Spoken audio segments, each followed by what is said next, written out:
Hi, welcome to Hope in the Light of Suicide. I'm Tammy White, the founder of the Bobby White Foundation, and your host, along with my co-host. Good morning, I'm Bonnie Snyder. Welcome. And we're going to do things just a little bit differently today because we've had some technical difficulties and we have a really special guest joining us, and we've only got a few minutes, and hopefully we'll be able to get him back. We want to welcome Kevin Hines to our show. Hey, Kevin. Hi, how are you? Nice to meet you. Oh, nice to meet you too.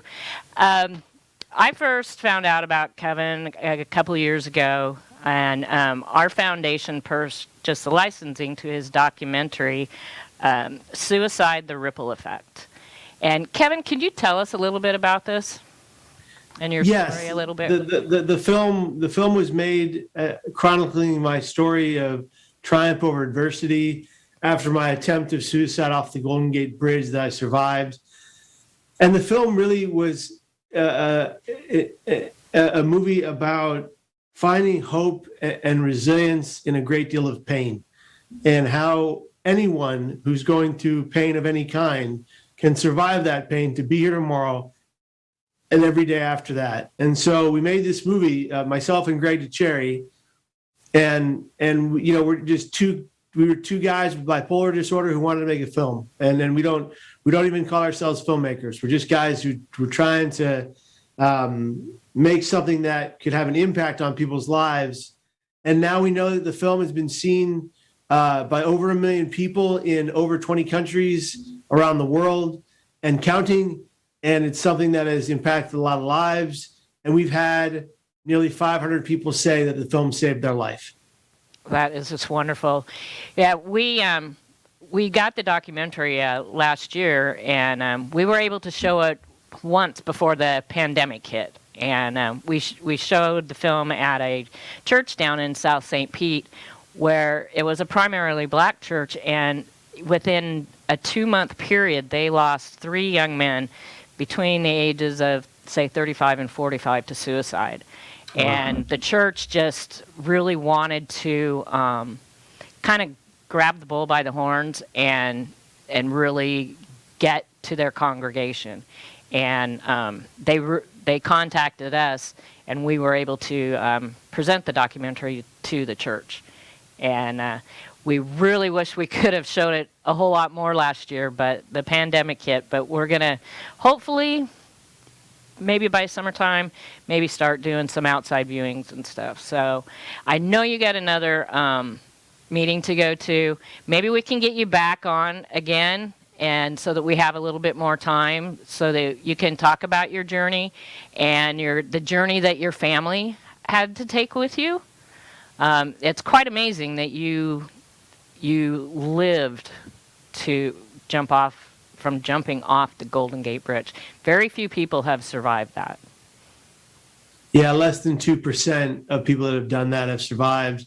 I'm very glad I got to live, and we'll find a time to get back on the show to talk more in depth. Okay, we really appreciate it. We are going to show the trailer to the documentary, and we'll let you go so you can get on to your next meeting, and we'll talk soon. And again, we really appreciate it. Sorry for the technical difficulties. No worries. You guys take care and be well. Talk to you soon. You too, Kevin. Thanks. Bye. So at least we got him on. I know, modern technology. I know, it's just crazy. Yeah, he has an amazing story, and we really want to get this documentary out to the community. Just the pandemic, and especially now, it's going to be needed because of the pandemic. But let's go ahead and show the trailer to the film.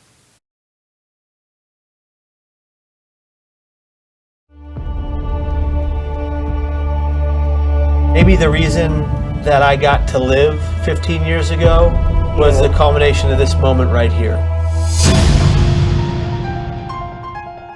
God, please save me. I don't want to die. I made a mistake. You had a very significant spine injury, but you were completely intact neurologically. Kevin Hines went to the bridge, jumped over the guardrail, plummeted 200 feet, but survived. When we were in high school, he had that first major breakdown. Junior year, and it was like a switch flipped. And then you started acting out publicly. I didn't see hope. I didn't see a future. We had this conversation in the hallway, and you said, "Hey, I found out what's wrong with me. I'm bipolar. I really have been fighting for the last 18 years with this disease. Mania, depression, psychosis, hallucinations, all that's still there. I just know how to cope with it and I know how to beat it.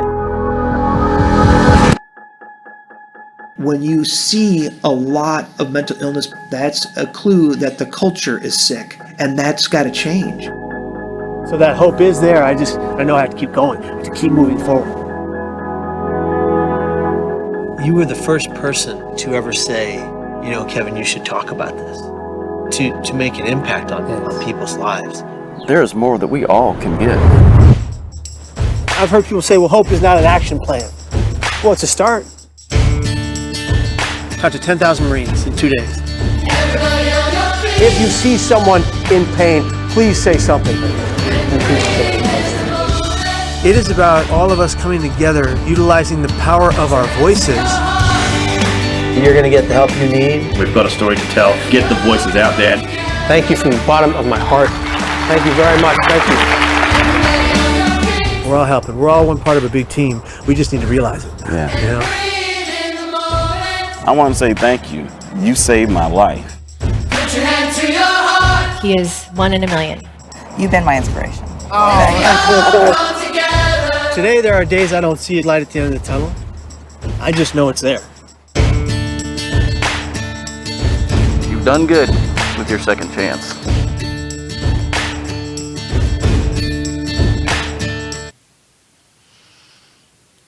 Whoa. Yeah, his story is amazing, and thankfully he survived and is using his story to help other people.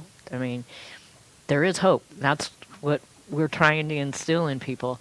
He in the documentary, you know, he said less than 2% of the people who jump from the Golden Gate Bridge survive. They have worked on putting up, you know, barriers, and even our own Skyway Bridge has been an issue. And they're, I think, just this year, getting ready to install barriers to help prevent the suicide deaths by jumping from these large bridges. In Kevin's story, he almost immediately after he jumped, he regretted it, and he. When he landed in the water, this really amazing thing happens, and we talk about almost like miracles, you know, just things that happen that normally wouldn't happen.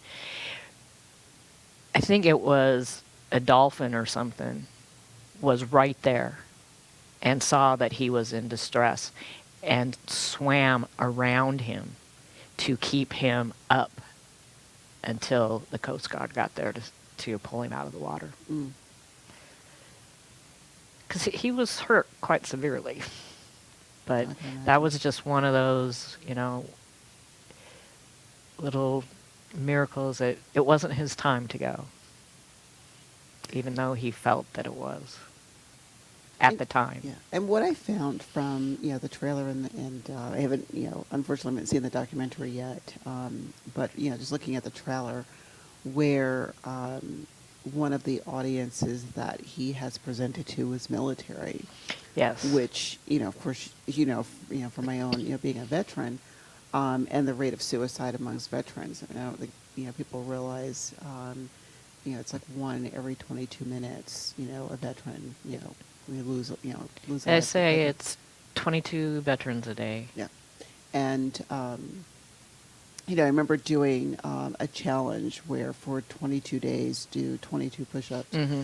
And I'm like, okay, I'm gonna try these push-ups. You know, it's fun. I've been out for, you know, I retired, you know, back in '97. You know, so push-ups is not my forte anymore. But, you know, the fact that, you know, so many, you know, this ripple effect is not just limited to, you know, one certain population. No, it's not. Suicide does not discriminate. No. At all. I had mentioned that we had shown this documentary at a church down in South St. Pete, and they reached out to the foundation when they had these 3 young men take their lives in an extremely short period of time. And like I said, they really stepped into it to help the people within their congregation.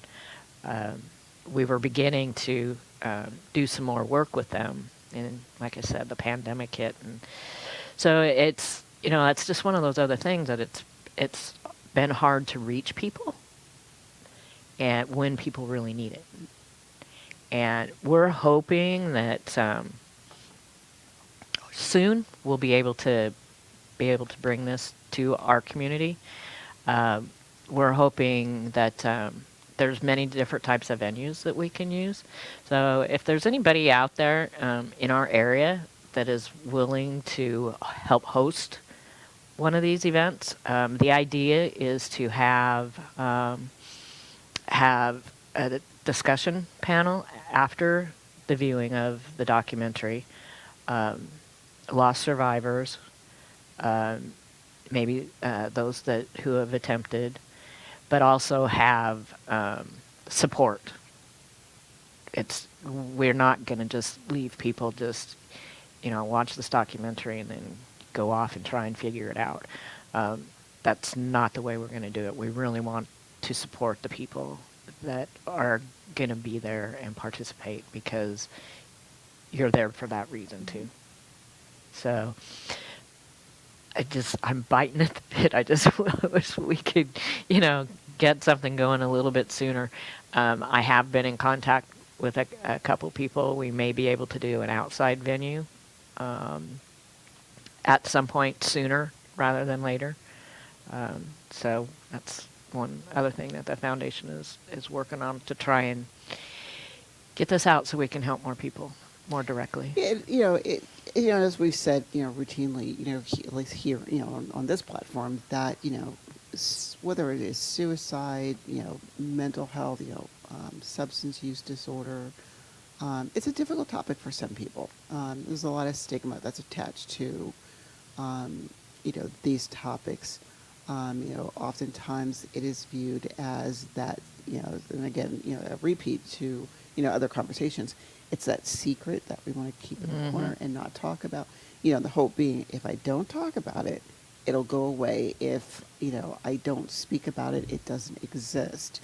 And I think it's important, to have stories, like Kevin's, like, yours, like mine, and, other people like us who, are either lost survivors, or, people who, fortunately, attempted but did not complete, to share their stories, to let people know that this is a real epidemic.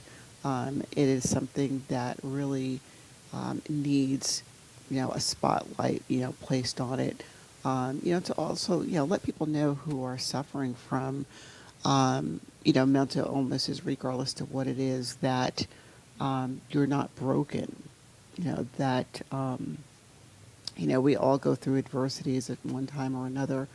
Some of us, the adversity is level 10, some of us it's level 5, some of it's like, okay, it's a little stubbed toe. But that being said, to allow people again to use their voices and, understand that there are people out here that understand what you're going through, and want to reach out, make things better, or attempt to make things better. Right. Yeah, that's the important thing is, people don't realize that really they're not alone. There are people out there that want to help you. And you're right, there is still, the stigma with all of those. And with suicide, I find that there's still a really big stigma to suicide, even on the family's part, on the survivor's part. They don't want to acknowledge that their loved one died by suicide. They use some other excuse. And I've ran into this, unfortunately, a lot recently here in our own community, and primarily when it are the young teens that are the ones that complete. Not always. We have a great organization here in our community, a nonprofit called Ian's Way, and Jennifer lost her 16-year-old son almost 2 years ago to suicide, and their reach into the suicide community is to teens, and to get teens to talk, and to talk openly, and have a place that's safe for them to speak out, and it's really important. But there are an awful lot of loss survivors in within that age group that don't want to talk, don't want to acknowledge it. And it's so important, because that's what we're here to help stop more suicides. And even in the acknowledgement, what I find is, a lot of the coulda, shoulda, woulda, survivor's guilt. Kind yeah. of thing, where, and I know, we've gone through it. What could I have done differently? How come I didn't see the signs? Did I do something wrong? In the case of it being, a teen, or one of our children, was their death the result of bad parenting? Right. Well, yeah, and I think the thinking is, when it's a child, the parent, you automatically, your job is to protect that child, and you couldn't do it in this instance. Well, I mean, and all the other things that go along with it too, along with, this is my child, I should have been able to protect them. And then, when you get into, philosophical or, spiritual beliefs, oh my goodness, my loved one died by suicide. Now they're, eternally damned. They're not, I'm not going to see them in heaven, if you believe in heaven, mind you. And, I've found, different groups that, I've been, group, discussions that I've been engaged in, that that mindset changes depending upon who you talk to and which group you're talking to. This group, would look at you and say, well, excuse me, no, God will forgive this, or that will be forgiven. But this group will be like, that's not going to be forgiven. And, we talked about, well, wait a minute now, let's, how do you reconcile that? And, so you throw that into the mix as well, along with, what is society, going to think about me as a person? To be, to acknowledge, oh, I lost someone. How?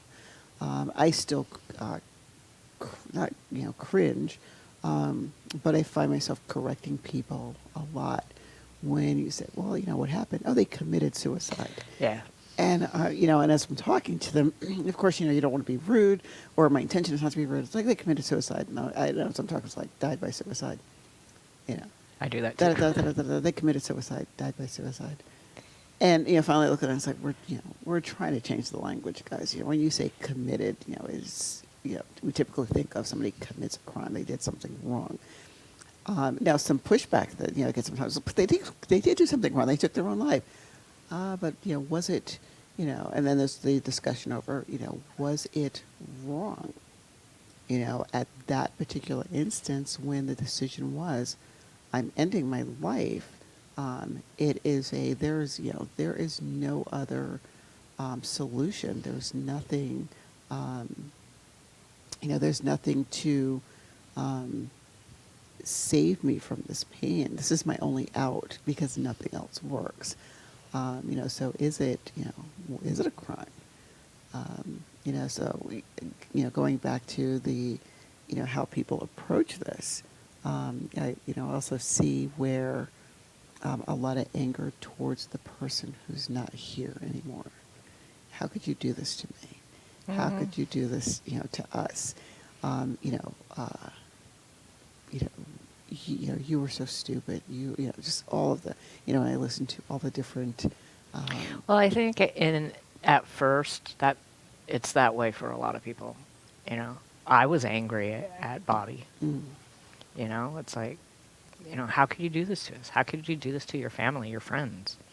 I didn't dwell in that part of it for a long period of time because I did know that, he had MS for 25 years. It's a degenerative disease. And he wasn't going to get better from it. So that was kind of my rationing out of that. And I've thought about this, and I wanted to get your opinion on it because going into that when people have a chronic illness, and some states have it, and now it's popped out of my head, where assisted suicide.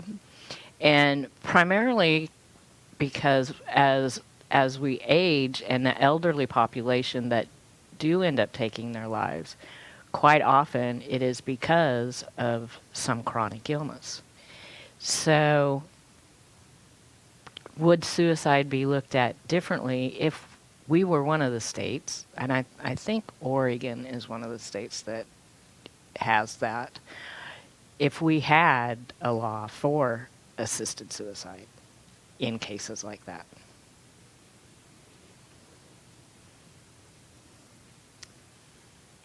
I am not a fan. I don't think that I will ever be a proponent for making assisted suicide okay, for a number of reasons. Now, one would think, like, well, wait a minute. If I am, suffering from, a chronic, illness, if I am in immense pain, and I don't want to live anymore, or I don't want to live like this, like my quality of life is sub-zero, why should I not be able to exercise the choice to end it? And for me, I'm all for, I'm a pro-choice kind of person. I mean, I don't mind putting that out there. I am pro-choice. What I believe and what I would do for myself, I don't believe in forcing my beliefs on another person. However, my issue with, someone who is suffering from a chronic illness, they're in a lot of pain, and they look to someone, to assist them in ending their life. Analytically, I think to myself, are they in their right mind to make that kind of decision? It's the same thing like, I know every time I go to the doctor, do you have a living will? Do you have an advance directive? And I don't. And, it's like, well, not that I'm throwing my daughter under the bus, but, my brain, processes. All right, so my daughter is the medical one in the family. And I say, you know what? If I am not in a position to make a decision about myself, I leave it to my daughter. I don't know, kind of like, oh, but will she make the right decision? But I trust, my children, right, both my children, however, I defer to my daughter a lot in medical stuff. That mental health side of me says, but, am I speaking through a sound, clear mind? And I want to be cautious when I say that. Or am I speaking through the mind of, I don't want to live like this? And I get it. People don't want to live like that. But what if, let's just say somebody allows them, themselves to complete a suicide, take part in an assisted suicide, and the family co-signs on it, and say within, a period of time after that, completion, a cure comes along or something that would have improved quality of life. then to me that adds another ripple onto that suicide. Again, Well, in a way, that sort of happened with Bobby. 6 months after he took his life, the state of Florida had medical marijuana. And I always think if he could have waited 6 more months, would this have helped?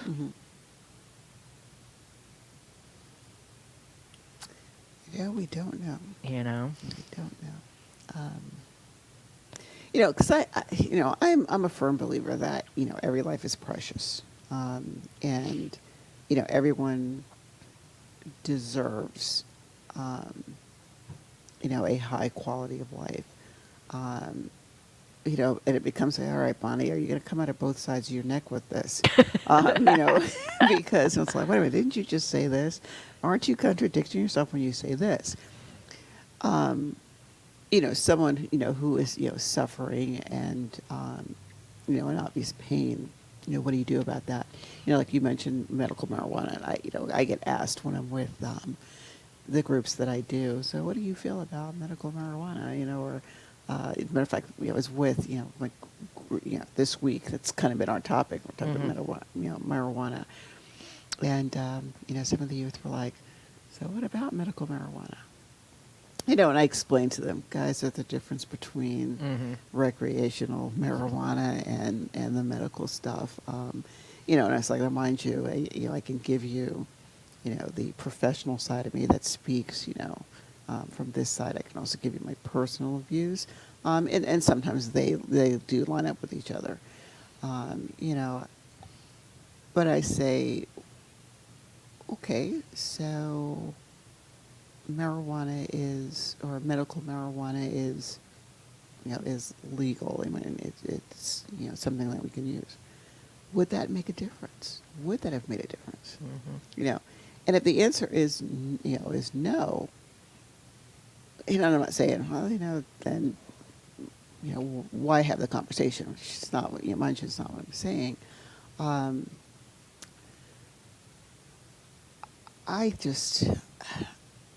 I don't know. There are so many variables that go into not only a person's mindset when they're thinking about when they've reached that stage. This is, I'm done.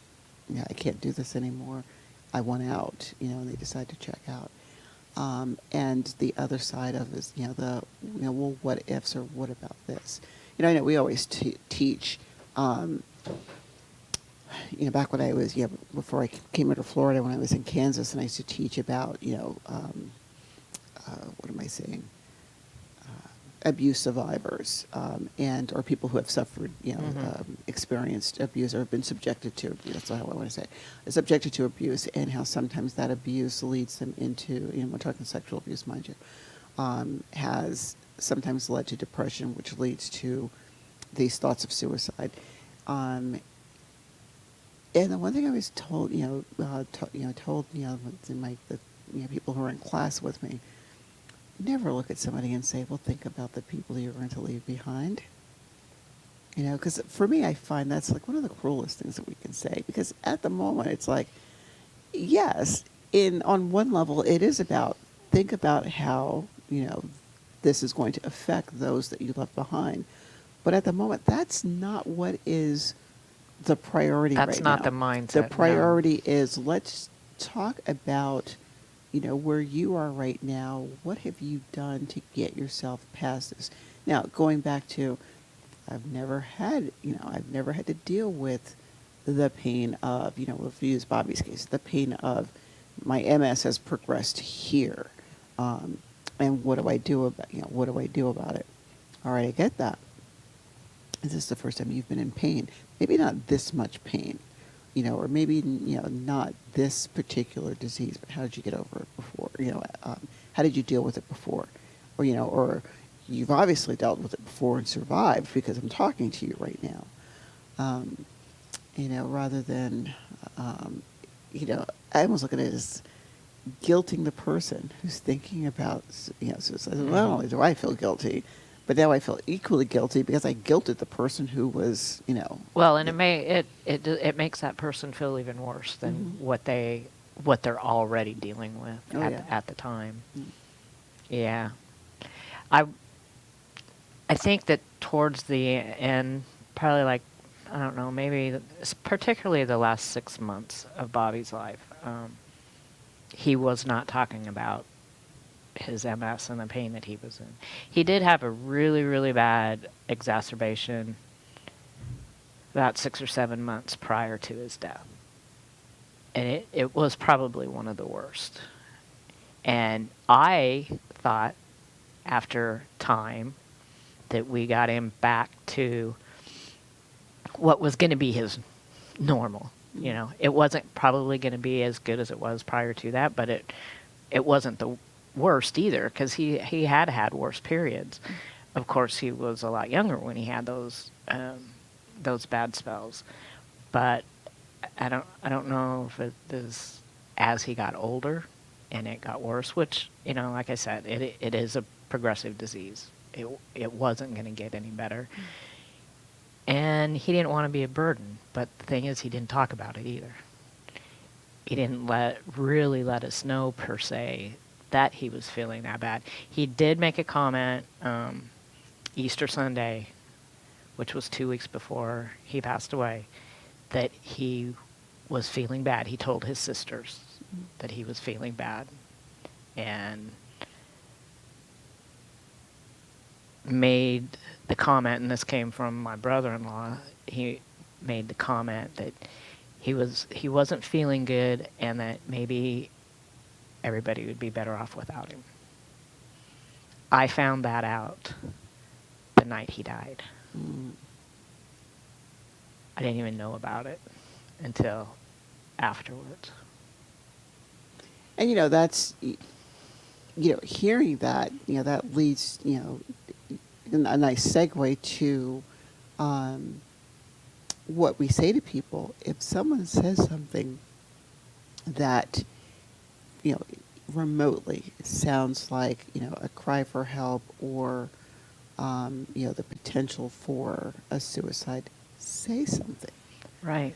I think, we've talked about it, before on the show. Like, there's a difference between, I jokingly tell everybody, I'm a diehard Cowboys fan. The boys lost, the playoffs again. It's like, I could just die. The boys lost. Right. Now, where somebody would look at her, it's like, she's not really serious. She's upset because her team lost, because her friends are like, get used to it.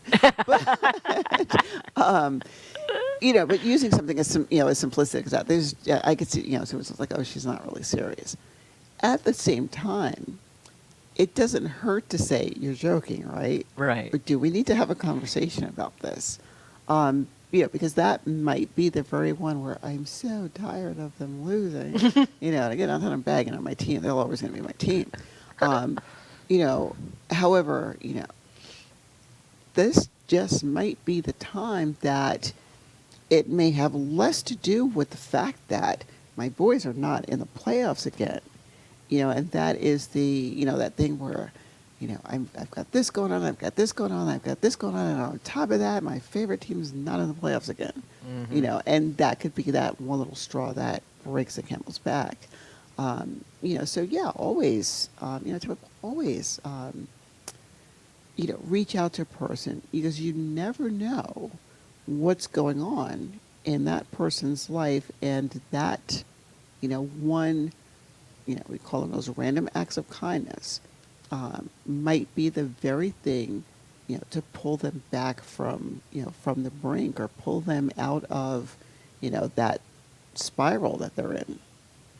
It's really important. And I spoke with you and John about this last week. I was concerned about a friend of mine. And it's one of the signs kind of to look for that somebody might be suicidal. I have this old friend. He owed me money for 43 years. And he reached out to me and paid me back that money. And he, within the last couple of years, had lost his wife. They were married for like 30 years. And of course, dealing with, Bobby's death and learning what we've had to learn, in the last few years about suicide, taking care of old business and cleaning up things or giving things away are all signs that somebody might be suicidal. Mm-hmm. And I was concerned because I had reached out to him again, asking, what came over you to, I had forgotten about it and was never concerned about it, this was, 43 years ago. And he wasn't getting back with me, like, as soon as I felt that he should. Mm-hmm. He finally did reach back out to me, and I think everything is okay, but that's my first concern is, and I don't play games with it. It's, this is why I am asking you, what, I appreciate it, and the money came at a really great time, but I'm more concerned about you and if you are suicidal, because this is what some people do. And I think he's okay. He's been in contact a little bit, so for now. But you have to. You can't just ignore things like that. Along with those other signs, when you look at, people who, one of the signs that I see is, you find somebody who is displaying sign of depression. Mm-hmm. They're sad. Then all of a sudden, at the end, say it's Monday, down in the dumps, blue, and then here it is Wednesday, and all of a sudden they're on top of the world. Everything's fine. And, how often people mistake that for, they're going to be gotten better over this rough patch, they're okay. When, the reality is, no, they're not okay. The euphoria that you see is they've told themselves, I'm going to be okay. Mm-hmm. All of this is going to go away. This pain that I've been feeling is not going to exist anymore. And it makes me think of, that phrase, that moment of euphoria before you die. And how, everybody talks about that moment of euphoria, when it comes to, someone who is, contemplating suicide. That moment of euphoria is, it's different, for somebody who's, ill, and it's like at an end of stage. Right. But, someone who is depressed, sad face, and all of a sudden, it's a happy-go-lucky, reach out. Well, and that's probably one of the most misunderstood signs Mm-hmm. of that that somebody may be, contemplating taking their lives. I'm put together a PDF that we'll have available soon on the foundation website that people can download that are signs to look for, so that you out there, everybody can. You need to be familiar with this, because you just never know when that time is going to come, and some of the signs are giving things away. For a lot of times, for the younger demographic, say the 16 to 25, 30 years old, 30 are doing dangerous things. They're all of a sudden, they're doing things that Daredevils. Yeah, daredevils, and excessive drinking, drugs. That they all could be signs, and there's many more, but we'll put together a PDF. And Or even that, along with that, those subtle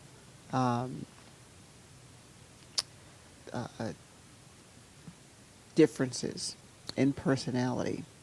Sometimes, people drop those little subtle hints, Mm-hmm. and we don't pick up on them.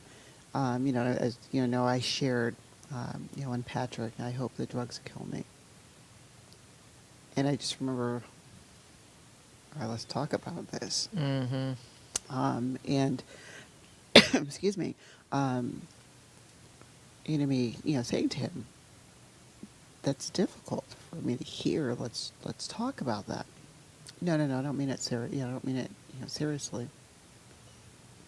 I'm just tired of feeling like I feel. And I'm like, okay, and then, 2 days, a month and a half, 2 months later, he was gone. And, I played that conversation in my head over and over and over again. And my daughter and I, had this conversation, doing the coulda, shoulda, wouldas, like kicking myself on one hand, don't do that. It was not your fault. You did the best you can, to the, I should have been able to do more. We should have done more. But again, recognizing and picking up those subtle signs, but then also, at the same time, as it comes to suicide, it's loss survivors, the follow-up discussion that I have to, you see the signs, you talk to the person, you address it, understand that, and this was difficult, for a while for me to reconcile with, again, that tug and pull that I get in with sometimes that mommy side of me that says, you should have did this, you should have did this, and then that professional side of me that says, however, you did everything that you could have done. Just because someone completes, it's not your fault. You could do everything that you, put all the interventions in place that you possibly could. That person would still, if they got their minds made up, there's nothing you can do. It makes me think about what Carl said when he was on. Would we have delayed it for another day, another week, another year? I don't know. Speaking of Carl, when I spoke to him this morning, I want to, aside for a minute and do a shout out. It's his birthday today. I saw that on Facebook. I did wish him a happy birthday on Facebook. Yeah, I saw that. Thank you. So, wish Carl a happy birthday. It's just, I continue to be grateful for having this platform. And, having, people like us, out to, share our respective stories and, if not, what's the word I'm after? Giving people permission, quote unquote, to discuss this topic. Like, it's okay. Not that you need my permission to do so. How often do we see, people, God, I want to talk about this. I want to do something, but I'm afraid. And, I call it that bystander effect. Mm-hmm. Like all the everybody stands by. It's like, who's going to do it? Who's going to do it first? Who's going to do it first? And then, when somebody, says, something, and then everybody else follows. So, I'm, blessed to be one of those people who's not, decided I'm not going to be a bystander. Well, no, I pretty much decided that early on, also, because there was just no way I was going to let my husband's death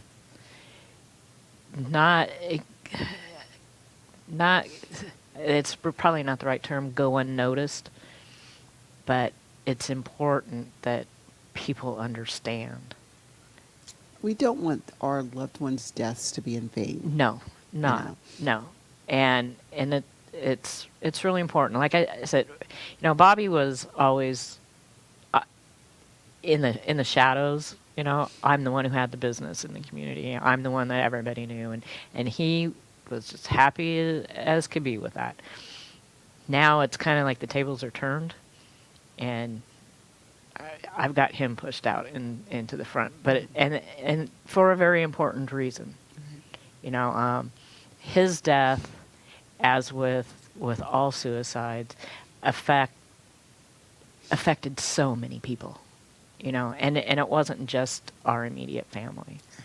It has affected so many people, and next week is the anniversary of his death. And actually today, we moved up here from Fort Lauderdale 30 years ago, and moved into our house on this day.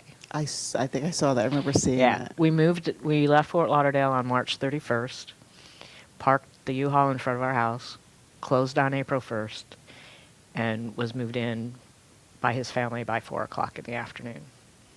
And I had thought about that yesterday morning, and then when I posted we had been here 25 years, 2 weeks later, he was gone. Just 2 weeks later after I posted, our 25th anniversary of moving here. And little did I know with that post how things were going to change in 2 weeks, or in a week, actually. Oh no, I'm with you.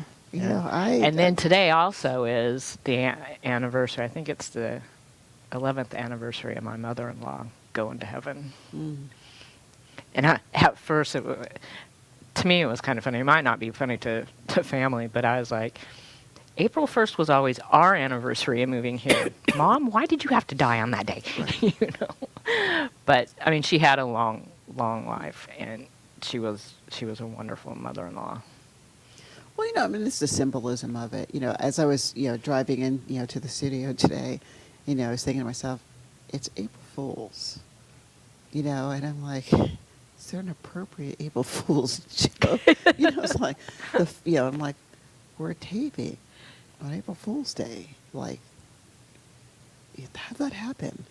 At the same time, I'm not a trickster, however, there's been a couple years at work where, I went all day, told people, I said, I'm submitting my resignation today. And they were like, what? And I was like, yeah, no, I'm submitting my resignation. And this went all day long, and I'm sitting at my desk and people are like, are you really quitting? And I'm just like, I've had enough. I've really had enough. I'm submitting I'm really going to retire. I'm done. And, it gets to the end of the day, and people are like, you're really quitting? And I was like, guys, April Fools. oh. And what's funny is as I'm thinking about, that story, I've had enough, April Fools. If only, whether Bobby, Aiden, Patrick, anybody else who was lost to this epidemic, that they, all would come into wherever we are and say, hey, by the way, April Fools, I'm still here. Yeah, we can wish. We can wish.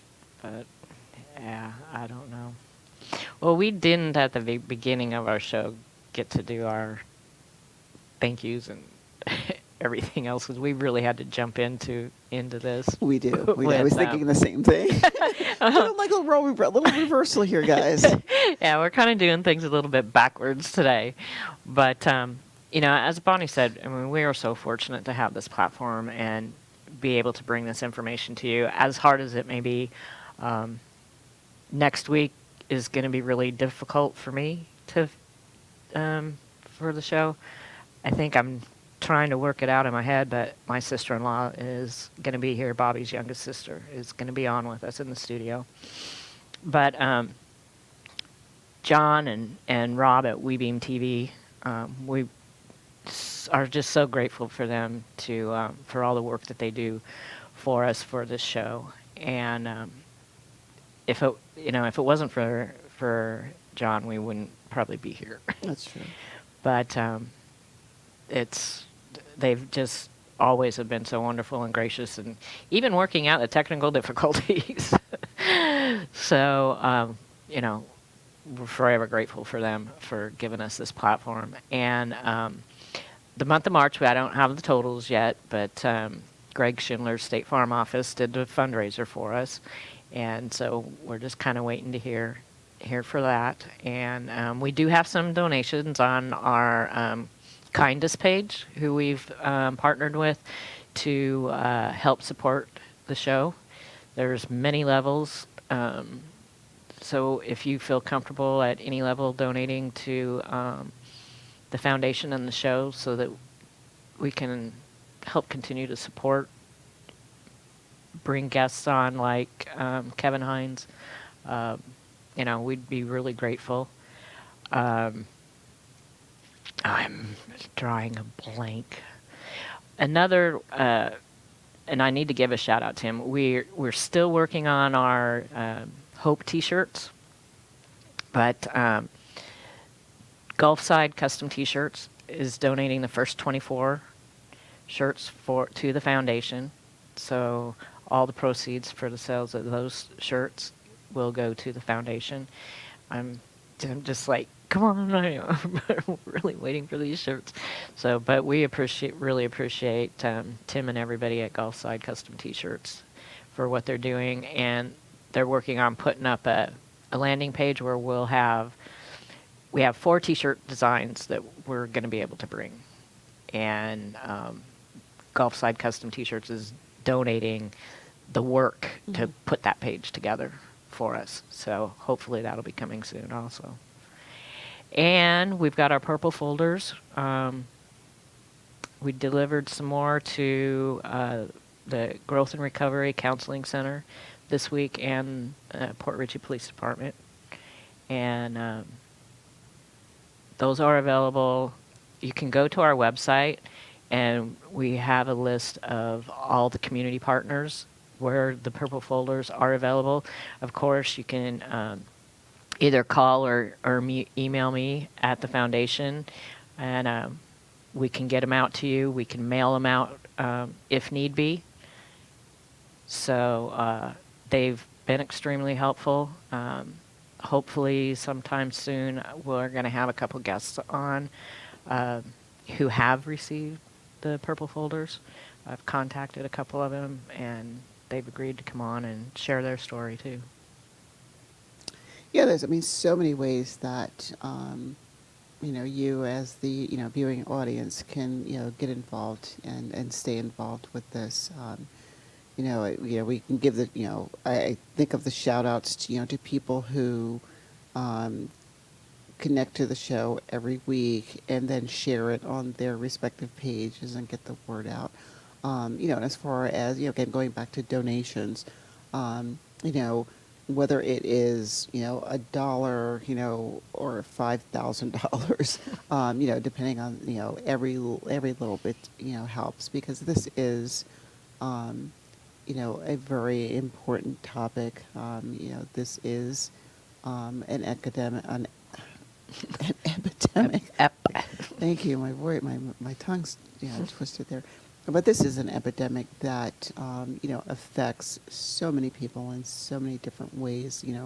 From the person who has completed, to the friends and loved ones that are left behind, to those of us who are the resources for those that are left behind.